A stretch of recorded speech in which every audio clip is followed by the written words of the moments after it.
Hey everyone, we're going to go ahead and get started on our week 6 practice problems. So for this week, I have some problems where I'll just look at the actual practice problem and give you some hints, but not necessarily work the whole thing out. For some others, I've got similar problems that I'm going to work, and then you can use that as an example to do the practice problems. So let's get started. This week we're going to go back to the circle notes page that I had used during week 4. And actually most of this unit, or this little part of the unit I should say, will be review of the rules that we did before. So I'm going to have you pull this up again. You know, it's linked by the video, so make sure you pull that up. If you can print it and you want to print it, you can, but you don't have to. All right, so this was the front page of that sheet. The rule that we're going to look at in this video is on the second page, and it's this one right here, intersecting chords or secants on the interior. And we did this last time, but it basically says that when we have these little segments here, we can take the segments, and to find the lengths of them, we can take A times B and set that equal to C times D. So this is going to help us find some missing lengths. For the first problem in this practice Google slide, this one is just asking us, you know, how these segment lengths relate. And so you're going to use the rule I just showed you, and you know, just pick out the two segments that you multiply by each other and set them equal to the other two segments. This problem is going to be similar to problem number 2 on the practice problems. So we want to find RS. Here's your diagram. You can go ahead and write it down in your notes. And remember, our rule is A times B is equal to C times D. It's the same rule we just went over. So this would be x times x is equal to 4 times 9. We're going to simplify. That's x squared is equal to 36. Take the square root of both sides. X is equal to 6. Now we need to go back and say, what are they wanting? They want RS. So RS would be this whole line right here. So we would say x plus x is what we need. So 6 plus 6 would be equal to 12. And this is a problem similar to the practice problems. Okay, this problem is similar to problem number 3 in your practice problems. And really what I want to do is just review a little bit of the algebra steps with you. This is not exactly like your problem, but I think it'll cover the algebra concepts you need. All right, so same rule that we did last time. It's A times B is equal to C times D. So we're going to say 12 times 10 is equal to, now we have two binomials. So this is where things change. So I've got x minus 1 times x plus 6. Okay, so I need to go ahead and solve for x. I'm going to multiply these two and get 120. Now over here, remember, I need to use FOIL. So I wanted to make sure we review this. So we're going to multiply these first two positions, that's the f, so that becomes x squared. Then we're going to go to the outer ones, so x times 6, that is going to give me plus 6x. Then we go to the inner ones, so that would be a negative x. And then we do the last. So that's negative 1 times 6, which is going to be negative 6. Okay, so my goal is to solve for x. So for this one, when we have this x squared and we've got some x terms, what we want to do is get everything on the same side and set the whole thing equal to 0 so we can factor.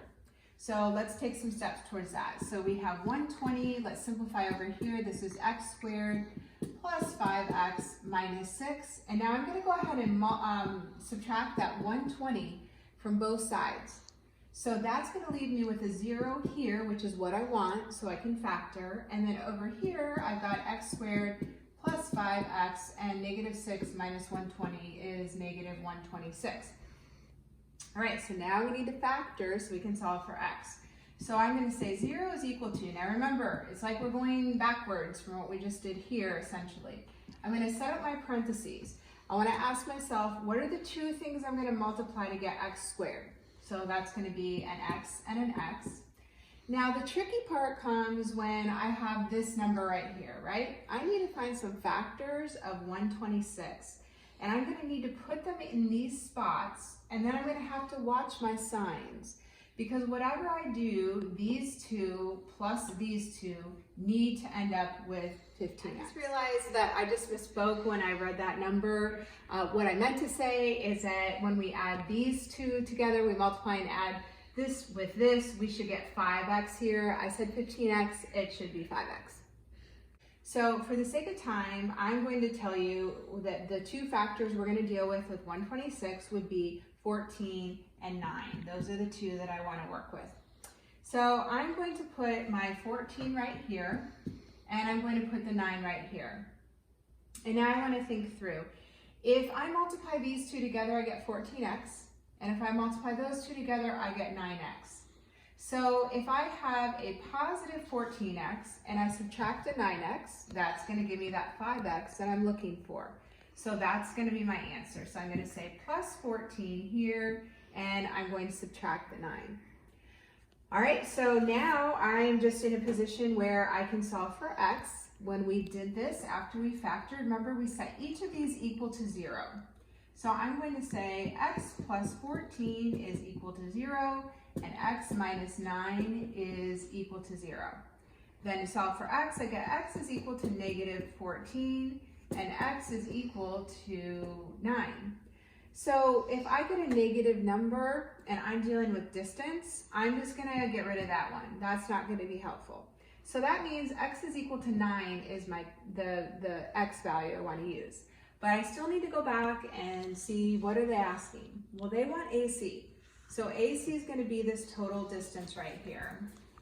So that means I need to take these expressions, x minus 1 plus x plus 6, and I'm going to just substitute in my value for 9.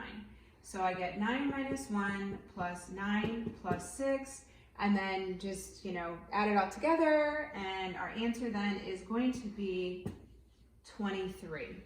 All right, so I just wanted to walk through the concepts here of using FOIL to multiply, and then factoring, just if you needed a quick review on that, and then don't use a negative value, and whatever your x is, you're going to plug it in.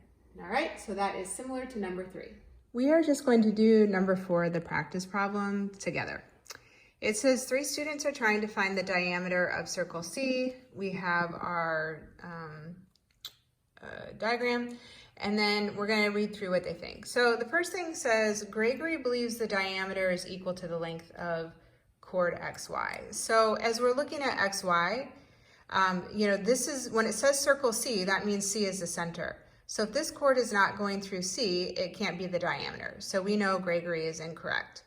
Next it says, Maria believes chord WY can be added to create the right triangle WZY. And we do have a right angle there, that's fine. But then it says she also thinks the hypotenuse of triangle WZY has a length equal to the radius of the circle. So as we look at WZY right here, again, this can't be the radius because it isn't connected to the center of the circle. So that means Maria is not correct either. Okay, the third part says Jordan believes segment WZ lies on the diameter of the circle, and that if the circle is drawn, he can make an equation relating the pieces of that diameter of the circle to the pieces of x, y. Okay, so now I'm showing you page 9 of the tutorial. If you move over just like one concept here, it says a diameter that is perpendicular to a chord. So here's the diameter, it's perpendicular to the chord, also bisects the chord. And then a diameter that bisects the chord is also perpendicular, so we're just going the other way, the converse. And so what that basically will allow us to do is see on our last problem that the diameter would have to be a line that is perpendicular to the chord and it bisects it. So let's see if that's what we have on our current problem. All right, so as we see here, the diameter, if it goes through right here, that diameter is going to bisect the chord, and there's also a right angle there. So that means that this line all the way through here would be the diameter, And then it says, he can make an equation relating the pieces of that diameter to the pieces of XY. So now I'm going to move over to the whiteboard and show you what that equation would be. Okay, so this was our circle. This is problem number 4. So we can say that the diameter, this whole thing, must be this line because it is perpendicular to the chord and it's also bisecting it, which means both of those segments are congruent. So now we're looking at this diagram, and what I need is a distance or a length here for this piece, which I'm going to call x. And so we're going to go back to the rule we've done on every single one of these problems in this video. A times B is equal to C times D. So we take 27 times x and set that equal to 36 times 36. So you can solve for x there.